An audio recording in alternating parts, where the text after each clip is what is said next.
Hi friends, this is Advocate Rahul Maskar. Now in this series we are discussing non-legal skills. The first of it is power of observation. Now what you mean by observation? Observation means a process of closely monitoring something or someone. Now why this is very much important in our legal field? See, there are a lot of players in a litigation. Like for example, what I mean to say by players is the people involved in it. And who are these people who are involved in it? Number one, ourselves. Number two, our opposite side. Number three, the lawyers of opposite side. Number four, our counsels. Number five, other side counsels. Followed that with court trends, followed that with functioning of court department, followed that with court procedures. So these are various players in any litigation, and we need to observe and understand them whenever we are conducting a particular litigation. For example, if you are in Bombay, the court procedure which is there in Bombay, the same you will not find when you go to district courts. So there are two courts, one in Bombay, one in district court, having the same kind of litigation, but the court departments function differently. The manner in which court proceedings are done are differently. The manner in which the trend of courts is there is different. Why we need to understand this? Because see, when a client comes to us, he just narrates his case to us, and after that it is fully our responsibility to conduct his case in such a manner that we are able to get the desired output from that litigation. And for that we need to closely observe everything. See, observation is one of the greatest asset a person can ever have. Like whenever we are sitting in a court, and supposing you are observing a senior counsel arguing a matter, you have to observe him, the manner in which he is putting up law points, the manner in which he is putting up the facts, the method or the technique in which he is blending both of them. So that entire presentation procedure of a senior counsel is worth observing, because we will learn from that particular procedure as to how I should argue my case in a court of law. See, observation gives you an insight even into the court functioning. For example, you are sitting in a court. Let us take an example of a court where anticipatory bail applications are filed. So when you are sitting over there, you need to observe as to what is the trend of this court. For example, when ABA is argued for 498A, when the ABA is argued for a cheating case, when ABA is argued for forgery matters, how is court looking to it? See, this we need to observe very carefully, because tomorrow if I get a client for whom I have to file an anticipatory bail application, I should know the trend of that particular court, that yes, this particular court looks to this kind of criminal cases in this particular manner, because that is how we will frame the strategy for our own clients. Please understand that. We need to have the hang of the trend of the courts to design our strategy. And to know the trend of the courts, we have to be a very good observer.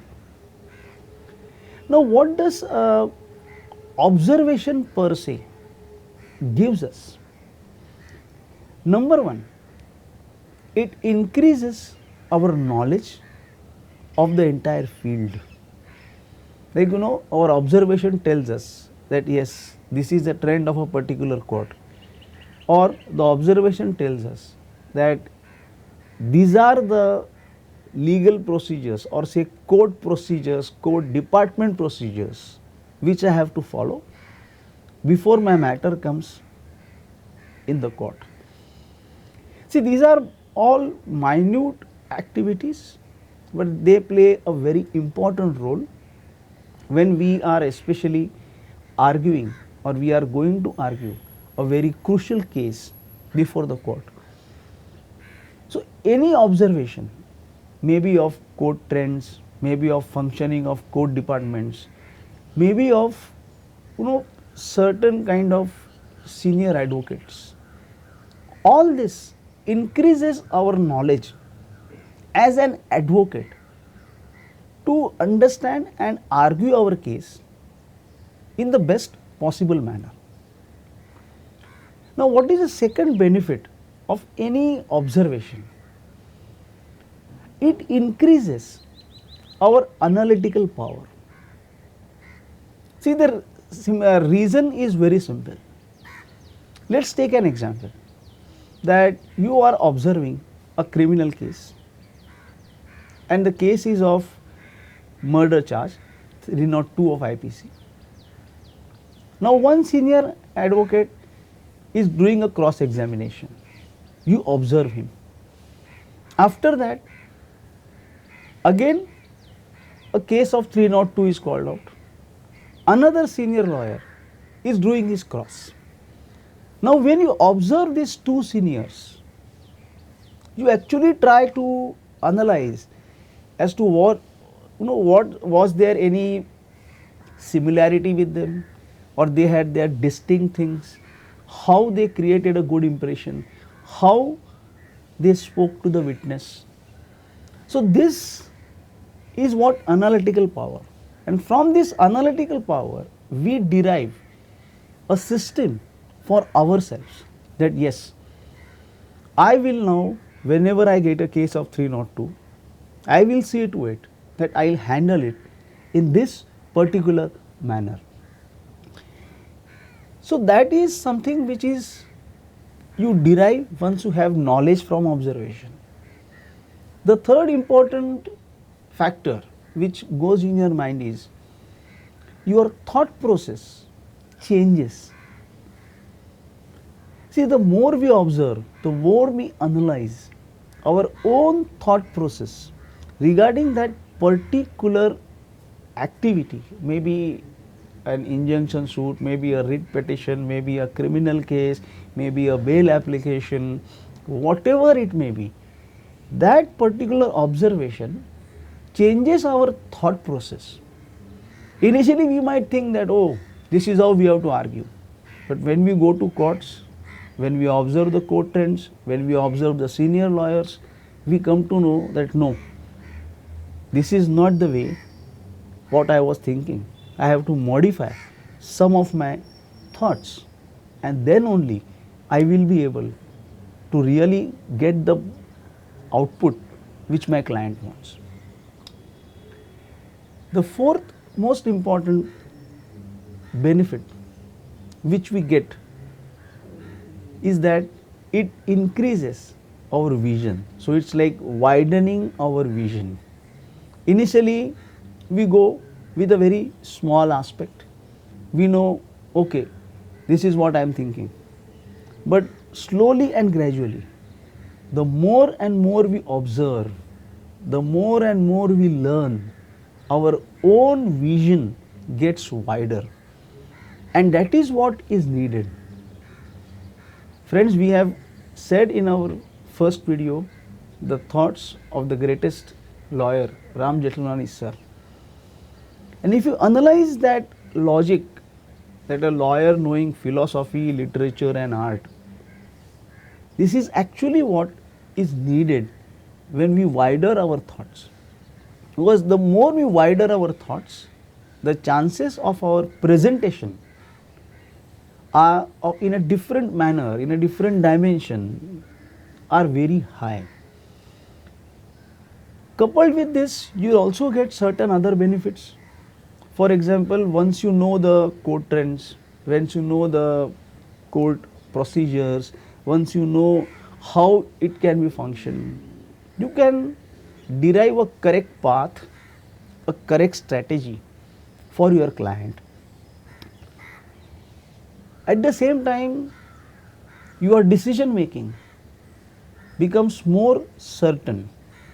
There are no surprise elements left to you. You know, yes, this is what might happen to me in the court, and this is what I have to make myself aware of it. So, decision making increases. Another thing is, it reduces errors on our part. See, when we are drafting something, when we are arguing something, we also need to understand what is going on in the courts actually. Because what we think in our offices, what we think by seeing law is one part of it. But when you actually stand up and do an argument, you need to understand as to how this particular court functions. And this all things you can only achieve when we do an observation. So friends, observation is one of the important necessary aspects of our legal profession along with the law. See, law is one part of it, but if we don't know the practicalities which are going on in the court, in spite of we having a full knowledge and a good knowledge of law, will not be actually able to deliver to our clients what they want.